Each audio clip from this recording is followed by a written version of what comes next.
ഡോ എബ്രഹാമേ, കൃഷി തൻ്റെ കൂടെ ഉണ്ടല്ലോ അല്ലേ? അവനെ ഇങ്ങോട്ട് കൊണ്ടുവരണ്ട, ആപത്താ. ഇതൊന്ന് ആറുന്നത് വരെ അവനെ നോക്കിക്കോണം. എന്തു പറയണമെന്ന് എബ്രഹാമിന് അറിയാതെയായി. ഒടുവിൽ അയാൾ പറഞ്ഞു, ഞാൻ നോക്കിക്കോളാം സർ.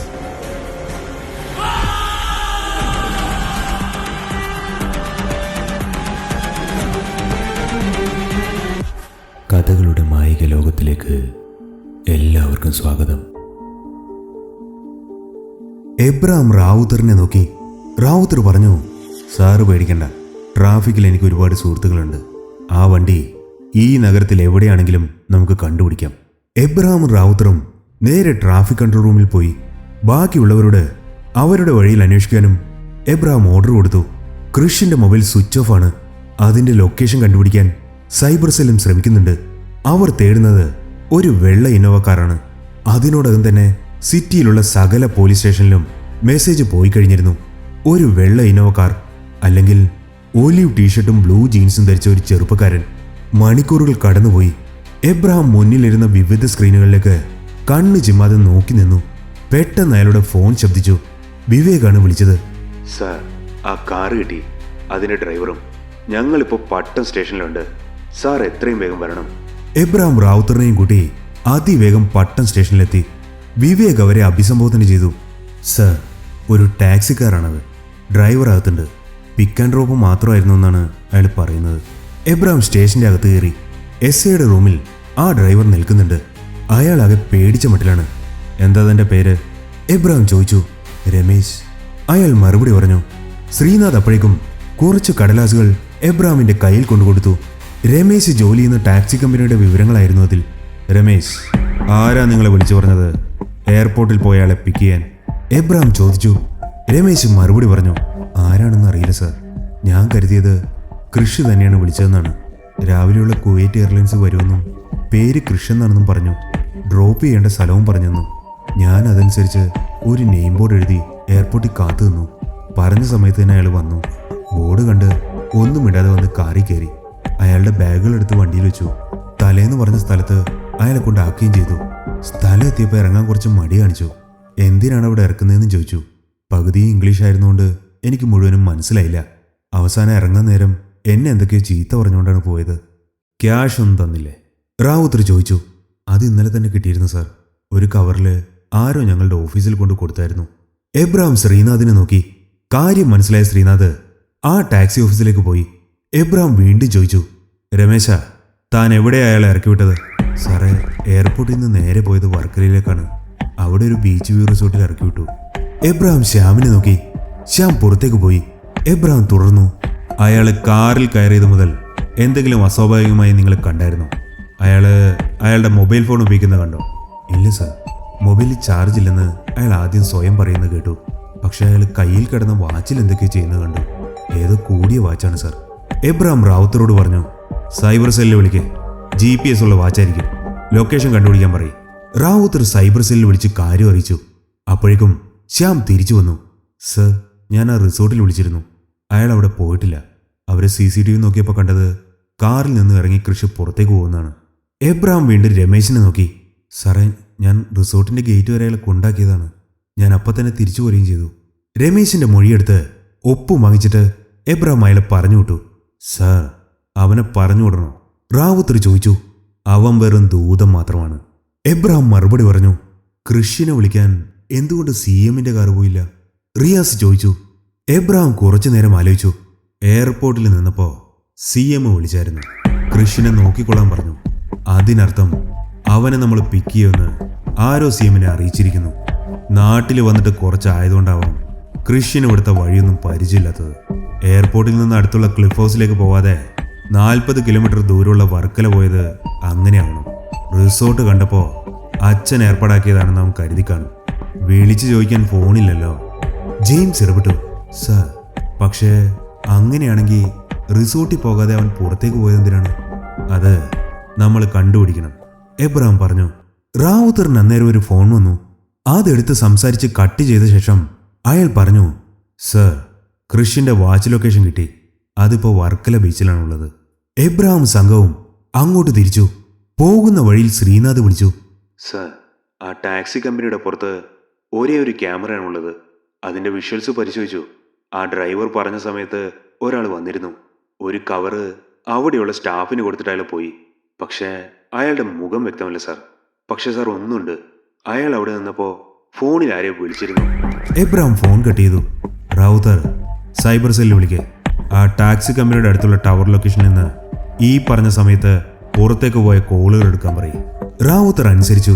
അവർ അപ്പോഴേക്കും വർക്കല ബീച്ചിലെത്തിയിരുന്നു. കാറിൽ നിന്ന് ഇറങ്ങിയ ഉടനെ തന്നെ റാവുത്തർ വാട്സാപ്പിൽ വന്ന സന്ദേശം എബ്രഹാമിന് കാണിച്ചു കൊടുത്തു. സർ, കൃത്യം ആ സമയത്ത് ആകെ ഒരു നമ്പറിലേക്ക് മാത്രമാണ് അവിടെ നിന്ന് കോള് പോയിരിക്കുന്നത്. എബ്രഹാം ആ നമ്പർ നോക്കി. അയാളുടെ കണ്ണുകൾ വിടർന്നു. എന്തു പറ്റി സർ? റാവുത്തർ ചോദിച്ചു. ഈ നമ്പർ, ഇത് ബിബിന്റെ നമ്പറാണ്, എബ്രഹാം പറഞ്ഞു. പെട്ടെന്ന് വിവേക് എബ്രഹാമിനെ വിളിച്ചു. സർ, ക്രിഷ്. എബ്രഹാം തല ഉയർത്തി നോക്കി. ക്രിഷ് അവിടെ ബീച്ചിലൊരു കുടക്കഴിയിലിരിക്കുകയാണ്. അയാൾക്കൊരു പ്രശ്നവുമില്ല. അടുത്ത് തന്നെ അയാളുടെ ബാഗുകളുണ്ട്. Don't make a scene. രമ്യതയിൽ അയാളെ വണ്ടിയിൽ കയറ്റണം, എബ്രഹാം കൂടെയുള്ളവരോട് പറഞ്ഞു. എബ്രഹാം നടന്ന് ക്രിഷിന്റെ അടുത്തെത്തി. ഹലോ മിസ്റ്റർ ക്രിഷ്, ഞാൻ എബ്രഹാം ഡേവിസ്. സഹദേവൻ സാറ് പറഞ്ഞിട്ട് വന്നാണ്. ക്രിഷ് എഴുന്നേറ്റു. Where were you? ഞാൻ എത്ര നേരമായി വെയിറ്റ് ചെയ്യുന്നു. എബ്രഹാം മറുപടി പറഞ്ഞു. ആ റിസോർട്ടിൽ വെയിറ്റ് ചെയ്യുന്നതാണ് ഞങ്ങൾ കരുതിയത്. ഐ ഫീൽ സംതിങ് ഫിഷി, അതുകൊണ്ട് ഞാൻ അകത്ത് കയറിയില്ല. ഓക്കെ, വരൂ. എബ്രഹാം കൂടെയുള്ളവരെ നോക്കി. അവർ ക്രിഷിന്റെ ബാഗുകൾ എടുത്ത് കാറിൽ വെച്ചു. ക്രിഷ് അവരുടെ കൂടെ കയറി. അവർ നേരെ പോയത് എബ്രഹാമിന്റെ ഓഫീസിലേക്കാണ്. Y here? വണ്ടി നിർത്തിയ ഉടനെ ക്രിഷ് ചോദിച്ചു. താങ്കളെ സേഫായി വെക്കാൻ സഹദേവൻ സാറ് പറഞ്ഞുകൊണ്ടാണ് ഇങ്ങോട്ട് കൊണ്ടുവന്നത്. എബ്രഹാം മറുപടി പറഞ്ഞു. ക്രിഷ് വണ്ടിയിൽ നിന്നും ഇറങ്ങി. കൂടെയുള്ളവർ ക്രിഷിന്റെ ബാഗുകൾ വണ്ടിയിൽ നിന്ന് ഇറക്കി വെച്ചു. Wait man, that is not my baggage. ഇറക്കി വെച്ച ബാഗുകളിലൊന്ന് നോക്കി ക്രിഷ് പറഞ്ഞു. എബ്രഹാം മുന്നോട്ട് വന്ന് ആ ബാഗ് എടുത്തു. ഇത് നിങ്ങളുടേതല്ലേ? നോ, അല്ല, ഇതെൻ്റെ അല്ല, നിങ്ങൾ പോയിക്കോളൂ, എബ്രഹാം ക്രിഷിനോട് പറഞ്ഞു. ക്രിഷ് അകത്തേക്ക് പോയ ഉടനെ എബ്രഹാം ആ ബാഗ് തുറന്നു. അതിൽ എന്തോ ഒന്ന് പ്ലാസ്റ്റിക് കവറിൽ പൊതിഞ്ഞു വെച്ചിരിക്കുന്നു. ആ കവർ പതുക്കെ തുറന്ന എബ്രഹാം കണ്ടത് അവർ തേടുന്ന സാത്താന്റെ തലയാണ്. കണ്ണുകളില്ലാത്ത സാത്താന്റെ തല. എബ്രഹാം പിന്നോട്ട് കുതിറി. കൂടെയുള്ളവർ ഇത് കണ്ട് ഞെട്ടി നിന്നു. പെട്ടെന്നാണ് എബ്രഹാമിന്റെ ഫോണിൽ ഒരു കോള് വന്നത്. അതൊരു പ്രൈവറ്റ് നമ്പർ ആയിരുന്നു. എബ്രഹാം വിറച്ചു പറിച്ച് ആ ഫോൺ എടുത്തു. എബ്രഹാം, പതിഞ്ഞ സ്വരത്തിൽ ആരോ പറഞ്ഞു. ആരായത്? എബ്രഹാം ചോദിച്ചു. നീയല്ലേ എബ്രഹാം എന്നെ തേടുന്നത്? ആ ശബ്ദം ചിരി നിർത്തി. 8 വർഷം മുമ്പ് ഇവിടം വിട്ടതാണ് ഞാൻ. ആ എന്നെ തേടി നീയും ഞാനാണെന്ന് പറഞ്ഞ് വേറെ ഒരുത്തനും. പിന്നെ ഞാൻ എങ്ങനെ വരാതിരിക്കും എബ്രഹാം? കാത്തിരുന്നു, ഞാൻ വരുന്നുണ്ട്. അതുവരെ നിനക്കെൻ്റെ വക ചെറിയൊരു സമ്മാനം. ഞാൻ നിനക്ക് മുമ്പും ഇതുപോലെ സമ്മാനങ്ങൾ തന്നിട്ടുണ്ട്. പക്ഷേ അതിന് നീ അവനെ സംശയിച്ചു. ഞാൻ ചെയ്യുന്നതിനുള്ള ക്രെഡിറ്റ് നീ അവന് കൊടുത്തു. ഇനി അത് വേണ്ട എബ്രഹാം. അവൻ ഇനി വരില്ല. പാവം, നിന്റെ മുന്നിലിരിക്കുന്ന ആ തല മാത്രമാണ് ഇനി അവൻ. ഈ കളിയിൽ ഇനി നീയും ഞാനും മാത്രം മതി.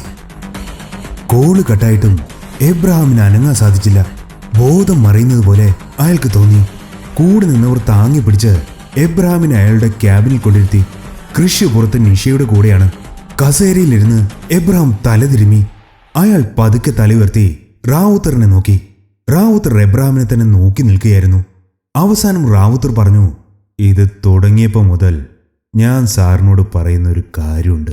പണ്ടുണ്ടായിരുന്ന സാത്താൻ തന്നെയാണോ ഈ വന്നിരിക്കുന്നതെന്ന്? സാറ് കേട്ടില്ല. എബ്രഹാം അയാളോട് ഇരിക്കാൻ പറഞ്ഞു. റാവുത്തർ, നമുക്ക് അല്ല, എനിക്ക് തെറ്റി. നിങ്ങൾ പറഞ്ഞതാണ് ശരി. എബ്രഹാം പറഞ്ഞത് കേട്ട് റാവുത്തർ തണുത്തു. സാർ, 8 വർഷം മുമ്പ് സാത്താൻ ഈ നഗരം ഭരിച്ചുകൊണ്ടിരുന്നപ്പോൾ ഞാനിവിടെ ഉണ്ടായിരുന്നു. അന്ന് അവൻ ചെയ്തതൊന്നുമല്ല സാറിൻ്റെ സാത്താൻ ചെയ്തുകൊണ്ടിരുന്നത്. എബ്രഹാം നിശബ്ദനായി കേട്ടു. ആ പുറത്തു കിടക്കുന്നവൻ, അവൻ ആരായാലും അവൻ സാത്താൻ്റെ മുഖം ഉപയോഗിക്കുകയാണ് ചെയ്തത്. ജനങ്ങൾക്കുള്ള ഭയം അയാൾ മുതലെടുത്തു. പക്ഷേ എങ്ങനെ റൗത്തർ? ഞാൻ അവനെ നേരിട്ട് കണ്ടതല്ലേ? നിങ്ങളോട് അവൻ സംസാരിച്ചതല്ലേ? നിങ്ങളുടെ സ്വന്തം വീട്ടിലല്ലേ അവൻ നിങ്ങളെ ആക്രമിച്ചത്? അതും ഒരു പാമ്പിനെ കൊണ്ട്? എബ്രഹാം ചോദിച്ചു. അതാണ് സാർ നമ്മൾ കണ്ടുപിടിക്കേണ്ടത്. എന്തോ ഓർത്തതുപോലെ എബ്രാമിന്റെ മുഖം വിടർന്നു. അയാൾ ശ്യാമിനോട് പറഞ്ഞു, ബിവിൻ, അവനെ വിളിക്ക്, മയത്തിൽ സംസാരിക്കണം, ഇവിടം വരെ ഒന്ന് വരാൻ പറയണം. എബ്രാം വീണ്ടും റാവുത്തറിനെ നോക്കി. റാവുത്തർ തുടർന്നു, ആരായിരുന്നു ആ ഫോണിൽ? സാത്താനായിരുന്നു. അതെ റാവുത്തർ, അവൻ തന്നെ. അവൻ എന്താണ് പറഞ്ഞത് സാർ? എബ്രാം മറുപടി പറഞ്ഞു, അവൻ സാത്താൻ തിരിച്ചു വരികയാണെന്ന്. അവൻ ചെയ്ത കാര്യങ്ങൾക്ക് ഞാൻ ക്രെഡിറ്റ് കൊടുത്തത് മറ്റവനാണെന്ന്. ഇതുപോലത്തെ സമ്മാനങ്ങൾ ഇതിനു മുമ്പ് അവൻ തന്നിട്ടുണ്ടെന്ന്. റാവുത്തർ ആലോചനയും ഒഴുകി. സർ, ഇതുപോലത്തെ സമ്മാനം എന്ന് പറഞ്ഞ സുദീപ് ദേശായി, പിന്നെ സാജൻ, ഇതൊക്കെയാണോ? അപ്പോൾ ബാക്കിയുള്ളവരോ? രഘുവരൻ, അയാളുടെ മകൻ, ആ ഡ്രൈവർ, ഇവരൊക്കെ? എബ്രഹാം ചോദിച്ചു. റാവുത്തർ മറുപടി പറഞ്ഞു, സർ, ഞാൻ പണ്ട് പറഞ്ഞത് ഓർക്കുന്നു. സാത്താനെ എതിർത്തവരെ അവൻ ജീവനോടെ വിടില്ല. അന്ന് കിട്ടിയ ബോഡികൾക്കൊന്നിനും കണ്ണുകളില്ലായിരുന്നു. നമുക്ക് ആദ്യം കിട്ടിയത് സാജന്റെ ബോഡിയാണ്, അതിൽ കണ്ണുകളില്ല. പിന്നെ വന്നത് സുദീപ് ദേശായിയുടെ കണ്ണുകളില്ലാത്ത തല, അവസാനം ആ പുറത്ത് കിടക്കുന്ന തലയും. എൻ്റെ ഊഹം ശരിയാണെങ്കിൽ സാത്താൻ, ശരിക്കുള്ള സാത്താൻ ചെയ്തതാണ് ഈ മൂന്നും. രഘുവരനെയും മറ്റും തീർത്തത് നമ്മൾ തേടിയവനാണ്. ആസാമിലുള്ള സുദീപിനെയും ഇങ്ങ് കേരളത്തിലുള്ള സാജനെയും കൊല്ലണമെങ്കിൽ ആ സാത്താൻ ശരിക്കും എവിടെയാണുള്ളത്? എബ്രഹാം ചോദിച്ചു. റാവുത്തർ തുടർന്നു, സാജന്റെ ബോഡി കിട്ടിയതും സുദീപ് ദേശായിയുടെ തല കിട്ടിയതും തമ്മിൽ കുറച്ച് ദിവസത്തിന്റെ വ്യത്യാസം ഉണ്ടായിരുന്നു. അതിനർത്ഥം അവൻ 2 സ്ഥലത്തും ഉണ്ടായിരുന്നു എന്നാണ്. ആരെങ്കിലും വിട്ട് കൊല്ലിപ്പിച്ചതായിക്കൂടെ? എബ്രഹാം ചോദിച്ചു. റാവുത്തർ കസേരയിലേക്ക് ചാരിയിരുന്നു. എനിക്കറിയാവുന്ന സാത്താൻ അങ്ങനെ ചെയ്യില്ല. അവൻ തന്നെയാണ് എല്ലാം ചെയ്യുന്നത്. റാവുത്തർ തന്നെ കളിയാക്കിയതുപോലെ എബ്രഹാമിന് തോന്നി. റാവുത്തർ തുടർന്നു, സാറ് തേടിയ സാത്താൻ എന്തായാലും ഇവിടെ ഈ നഗരത്തിൽ ഉണ്ടായിരുന്നു. അവനെ കൊന്നെങ്കിൽ യഥാർത്ഥ സാത്താനും ഇവിടെ ഇപ്പോൾ ഈ നഗരത്തിൽ ഉണ്ടായിരിക്കണം. അവൻ കാത്തിരിക്കാൻ എന്നോട് പറഞ്ഞു. അതിൻ്റെ അർത്ഥം? എബ്രഹാം ചോദിച്ചു. എന്തോ വരാനിരിക്കുന്നു സർ, എന്താണെന്ന് മാത്രം എനിക്കറിയില്ല. റാവുത്തർ പറഞ്ഞു.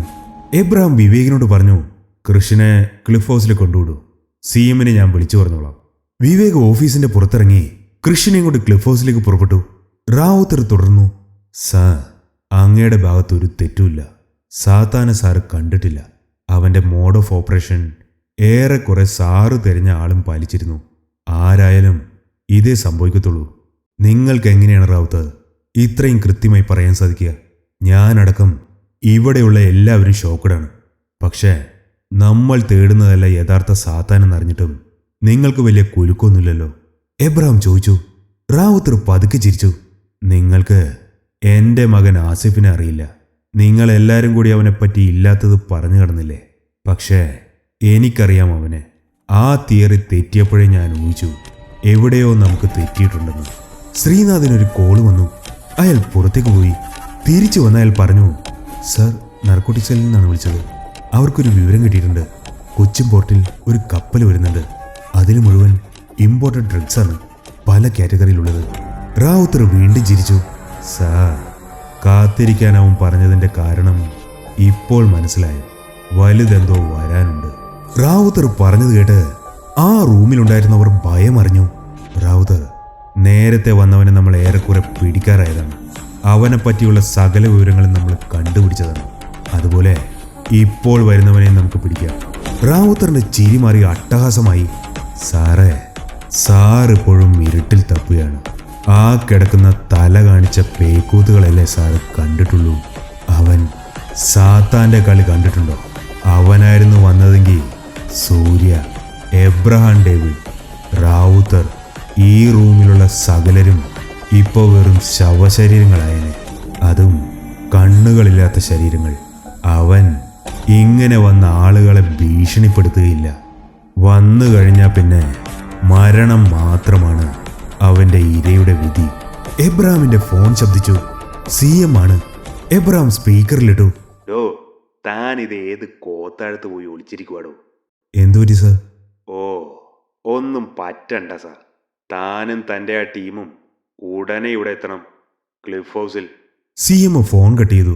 സർ, കൃഷിനെ കൊണ്ടാക്കാൻ പോയപ്പോൾ വിവേക് എന്തെങ്കിലും പറഞ്ഞിട്ടുണ്ടായിരിക്കുമോ? റാവുത്തർ ചോദിച്ചു. അന്നേരം വാതിൽ തുറന്ന് വിവേക് അകത്തേക്ക് വന്നു. വിവേക്, രാവിലെ നടന്ന സംഭവങ്ങളെപ്പറ്റി നീ CM-നോട് എന്തെങ്കിലും പറഞ്ഞോ? ഞാനോ? ഇല്ല സർ, ഞങ്ങൾ അവിടെ എത്തുമ്പോൾ CM ഇല്ലായിരുന്നു. ഞാൻ കൃഷിനെ ഡ്രോപ്പ് ചെയ്ത് അപ്പം തന്നെ അവിടെ നിന്ന് തിരിച്ചു. എന്തുപറ്റി സർ? CM നമ്മളെ കാണണമെന്ന് പറഞ്ഞിട്ടുണ്ട്. സമയം കളയണ്ട, പുറപ്പെടാം, എബ്രഹാം പറഞ്ഞു. അവർ നേരെ ക്ലിഫ് ഹൗസിലെത്തി. കൃഷ് അവിടെ ഉണ്ടായിരുന്നു. അവൻ എബ്രഹാമിനെ നോക്കി പുച്ഛിച്ച് ചിരിച്ചു. എബ്രഹാം ദേഷ്യമടക്കി CMന്റെ ഓഫീസിലേക്ക് നടന്നു. അവിടെ CMും അദ്ദേഹത്തിന്റെ PAയും ഉണ്ടായിരുന്നു. അല്ല, ആരിത്? എബ്രഹാം ഡേവിഡ് സാറോ? CM എബ്രഹാമിനെ കളിയാക്കി. സാറ് വരാൻ പറഞ്ഞത്? എബ്രഹാം ചോദിച്ചു. എടോ, താനും തൻ്റെ ഈ ഉണക്ക ടീമും എന്ത് തേങ്ങയാടോ ചെയ്യുന്നത്? എന്തുപറ്റി സർ? നിങ്ങളുടെ ടീം ഒരു രഹസ്യ സ്വഭാവം ഉള്ളതല്ലേ? അതിനല്ലേ ഗവൺമെന്റ് ഇത്രയും കാശ് കളഞ്ഞ് തന്നെ കൊണ്ടുവന്നതും തനിക്ക് ആ ഓഫീസും ഒക്കെ ഒരുക്കി തന്നതും? അതെ സർ, ഞങ്ങളുടെ ഇതുവരെയുള്ള എല്ലാ പ്രവർത്തനങ്ങളും അങ്ങനെ തന്നെയായിരുന്നു. തേങ്ങയായിരുന്നു. പിന്നെ എന്താടോ ഇത്? സഹദേവൻ റിമോട്ട് എടുത്ത് TV ഓൺ ചെയ്തു. ന്യൂസ് ചാനൽ ഫ്ലാഷ് ന്യൂസ് വന്നുകൊണ്ടിരുന്നു. CMന് വധഭീഷണി. സാത്താൻ എന്ന കൊടും ക്രിമിനൽ ഞായറാഴ്ചക്കുള്ളിൽ CMനെ വധിക്കുമെന്നാണ് ഭീഷണിപ്പെടുത്തിയിരിക്കുന്നത്.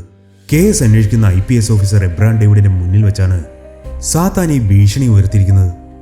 എന്താടോ എബ്രഹാമേ, ഇപ്പൊ തനിക്കൊന്നും പറയാനില്ലേ? സഹദേവൻ ചോദിച്ചു. എബ്രഹാം തല കുനിച്ച് നിന്നതേ ഉള്ളൂ. എബ്രഹാമിന്റെ അവസ്ഥ കണ്ട് റാവുത്തർ അതിനുള്ള മറുപടി പറഞ്ഞു. ഞങ്ങളുടെ ടീമിൽ നിന്ന് ഒരിക്കലും ഈ വിവരം പുറത്തു പോയില്ല സർ. സാറിന്റെ ഓഫീസിൽ നിന്ന് തന്നെ ആവാനാണ് സാധ്യത. റാവുത്തർ സഹദേവന്റെ പേഴ്സണൽ സെക്രട്ടറിയെ നോക്കി. നിങ്ങളുടെ പിടിപ്പുകേട് എന്റെ സ്റ്റാഫിന്റെ തലയിൽ വെച്ച് കെട്ടാൻ നോക്കണ്ട, സഹദേവൻ മറുപടി പറഞ്ഞു. റാവുത്തർ വീണ്ടും എന്തോ പറയാൻ മുന്നോട്ട് വന്നു. പക്ഷേ എബ്രഹാം അയാളെ തടഞ്ഞു. അയാൾ സഹദേവനോട് പറഞ്ഞു, സാറ് പേടിക്കണ്ട, ഞങ്ങളായിട്ട് വരുത്തി വെച്ചത് ഞങ്ങൾ തന്നെ തീർത്തു തരാം. വേറെ എന്തെങ്കിലും? സഹദേവൻ എബ്രഹാമിനെ അടിമുടി നോക്കി. തീർക്കണം. അതുപോലെ ഇതിപ്പോ പബ്ലിക്കിന് മുഴുവൻ കാര്യങ്ങൾ അറിയാവുന്ന അവസ്ഥയിലായി. എൻ്റെ പ്രൊട്ടക്ഷൻ അതിനിനി ഏത് ഫോഴ്സിനെ ഉപയോഗിച്ചായാലും ശക്തിപ്പെടുത്തണം. തനിക്ക് പോവാം. എബ്രഹാമും സംഘവും അവിടെ നിന്നിറങ്ങി. ഈ സമയം സഹദേവന്റെ PA അയാളോട് പറഞ്ഞു, സർ, അവന്റെ അഹങ്കാരം കണ്ടില്ലേ? സാർ എന്തിനാണ് ഇവനെയൊക്കെ വായിച്ചുകൊണ്ട് കിടക്കുന്നത്? പറഞ്ഞു വിട്ടിട്ട് വേറെ ആരെങ്കിലും കൊണ്ടുവന്നൂടെ? എടോ, ഈ അവസ്ഥയില് നമുക്കുള്ള ഏറ്റവും നല്ല ഓപ്ഷൻ ഈ പോയവൻ തന്നെയാണ്. ആളൊരു തലവേദനയാണെങ്കിലും അവൻ ജോലിയോട് ആത്മാർത്ഥതയുള്ളവനാ. ജോലിയെ പ്രണയിച്ചതിന് ഭാര്യ പോലും അവനെ ഇട്ടിട്ട് പോയി.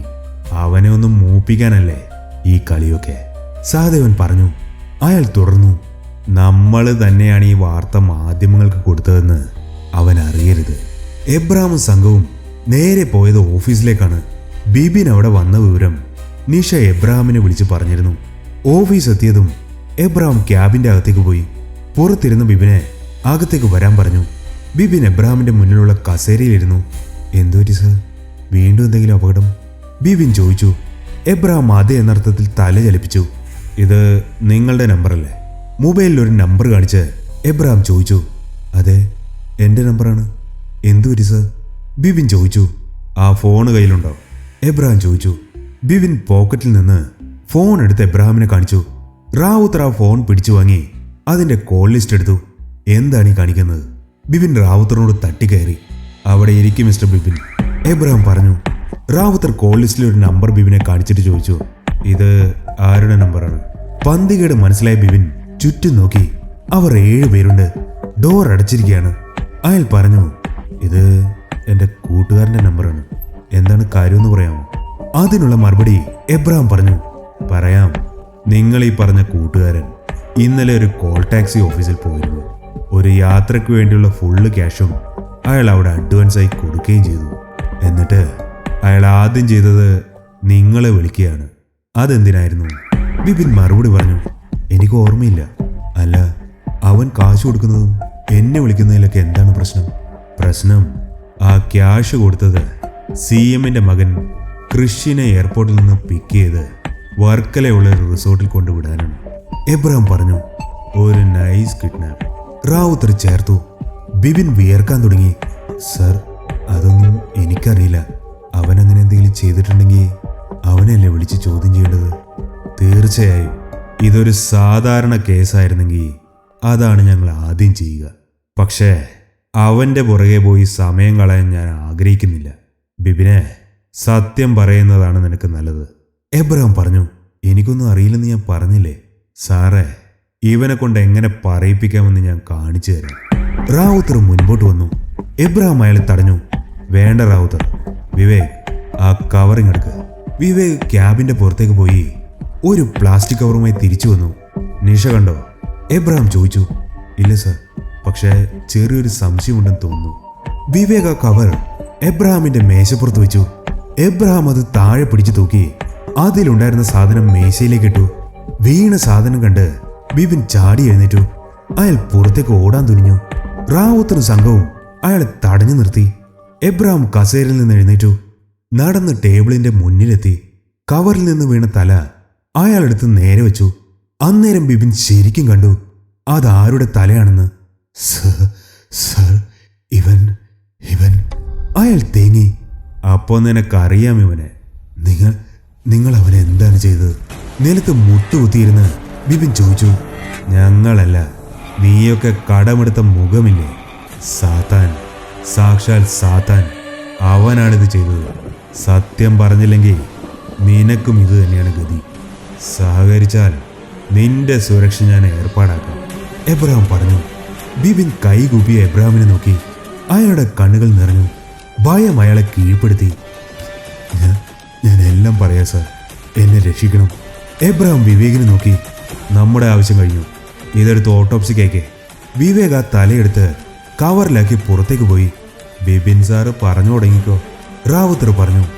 സർ, ഞാൻ ഈ ഉരകങ്ങളെപ്പറ്റി പഠിക്കാനായിട്ട് മൂന്നാറിലുള്ള റിസർവ് ഫോറസ്റ്റിൽ പോയപ്പോഴാണ് ഞാൻ ആദ്യമായിട്ട് അവനെ കാണുന്നത്. എന്നോട് പറഞ്ഞ പേര് പ്രഭാകർ എന്നായിരുന്നു. അത് സത്യമാണോ എന്ന് എനിക്ക് പലപ്പോഴും സംശയം തോന്നിയിട്ടുണ്ട്. അവനെ ആ പേര് വിളിച്ചാൽ അവൻ തിരിഞ്ഞു നോക്കാൻ കുറച്ച് സമയമെടുക്കും. അവൻ്റെ വീട് ആ കാടിൻ്റെ അകത്ത് തന്നെയാണ്. ഒറ്റക്കാണ് താമസം. പ്രകൃതിയുമായിട്ട് ഇണങ്ങി ജീവിക്കാനാണ് അവനിഷ്ടം. അവൻ്റെ ക്യാരക്ടറിൽ ഞാൻ ആകർഷനായി. അവൻ എന്നെയും ഇഷ്ടപ്പെട്ടു. അങ്ങനെ ഞങ്ങൾ സുഹൃത്തുക്കളായി. ഇടയ്ക്ക് ഞാൻ കാട്ടിൽ പോകാറുണ്ട് അവനെ കാണാൻ. ബിപിൻ പറഞ്ഞു നിർത്തി. സാത്താനാവാൻ എങ്ങനെയാണ് തീരുമാനിച്ചത്? ബിപിൻ തുടർന്നു. സഹദേവനും രഘുവരനും നടത്തി വന്ന മൃഗവേട്ടയെപ്പറ്റി അവൻ എപ്പോഴും പറയുമായിരുന്നു. അതിനെതിരെ എന്തെങ്കിലും ചെയ്യണമെന്നും അവൻ പറഞ്ഞത് ശരിയാണെന്ന് എനിക്കും തോന്നി. അങ്ങനെ ഞാനും അവൻ്റെ കൂടെ കൂടി. ആ ഇടക്കാണ് സാർ ഈ സിറ്റിയിൽ ജോയിൻ ചെയ്ത വിവരം അറിഞ്ഞത്. രഘുവരനെ സാറിനും തമ്മിൽ മുട്ടിക്കാനായിരുന്നു ഞങ്ങളുടെ ശ്രമം. അതിനുവേണ്ടിയാണ് മരിച്ചുപോയ സാത്താനെ ഞങ്ങൾ വീണ്ടും ജീവിപ്പിച്ചത്. പ്രഭാകരൻ്റെ രൂപവും ഏറെക്കുറെ സാത്താൻ്റെ പോലെ തന്നെയായിരുന്നു. സൂര്യ, അവളുടെ കമ്പനി, രഘുവരൻ, എല്ലാം ഞങ്ങൾ പ്ലാൻ ചെയ്ത പോലെ നടന്നു. രഘുവരൻ സാറിൻ്റെ നോട്ടപ്പുള്ളിയായി. അവൻ അവൻ്റെ സേഫ് സോണിൽ നിന്ന് പുറത്തു വന്നപ്പോഴാണ് പ്രഭാകർ അവനെ തീർത്തത്. അത് ഒരു ആക്സിഡൻ്റ് അല്ലായിരുന്നു. ആ കാറിൽ ചിലന്തിയുടെ DNA ഉണ്ടെന്ന് കാണിക്കാൻ കുറച്ച് ചിലന്തിക്കാലുകൾ കൊണ്ടിട്ടത് ഞാനാണ്. റാവുത്തർ ഇടപെട്ടു. അപ്പോൾ ഇവൻ വരുമ്പോൾ കൂടെ വരുന്ന കഴുകനോ, എൻ്റെ വീട്ടിൽ എൻ്റെ കൺമുമ്പിൽ നിന്ന രാജവെമ്പാലയോ? സാർ, സത്യത്തിൽ അങ്ങനെ ഒരു കഴുകനുമില്ല, രാജവെമ്പാലയും ഇല്ല. പഴയ സാത്താൻ്റെ ഒരു ഇമേജ് ഉണ്ടാക്കാൻ വേണ്ടി ഞങ്ങൾ ചെയ്തതാണെല്ലാം. എല്ലാം ഓഗ്മെന്റഡ് റിയാലിറ്റി വഴി ഞങ്ങൾ ഉണ്ടാക്കിയെടുത്തതാണ്. റാവുത്തർ സാറിൻ്റെ കാലിൽ അന്ന് ചുറ്റിയത് വെറും കയറാണ്. സാറ് തിരിഞ്ഞപ്പോൾ കണ്ടത് ഞങ്ങൾ സൃഷ്ടിച്ച പാമ്പിനെയും അതിൻ്റെ പിന്നിൽ നിന്ന് സാറിൻ്റെ കഴുത്തിൽ കുത്തിയത് അവനാണ്. ആ വിഷം സപ്ലൈ ചെയ്തത് താനായിരിക്കും അല്ലേ? റാവുത്തർ ചോദിച്ചു. അതെ സാർ, സാറിനെ അപകടപ്പെടുത്താൻ ഞങ്ങൾക്ക് ഉദ്ദേശമില്ലായിരുന്നു. എബ്രഹാം സാറിനെ വഴിതെറ്റിക്കാൻ വേണ്ടിയാണ് ഞാൻ സുവോളജിസ്റ്റ് ശങ്കറിനൊപ്പം സാറിനെ കാണാൻ വന്നത്. അപ്പോൾ ആ ലോഡ്ജിൽ നിന്ന് കിട്ടിയ സാധനങ്ങൾ നിൻ്റെയാണല്ലേ? എബ്രഹാം ചോദിച്ചു. ബിപിൻ തല താഴ്ത്തി. എന്നിട്ട് ബാക്കി പറ, റാവുത്തർ പറഞ്ഞു. അപ്പോഴാണ് സുദീപ് ദേശായിയുടെ തല ഇവിടെ വന്നത്.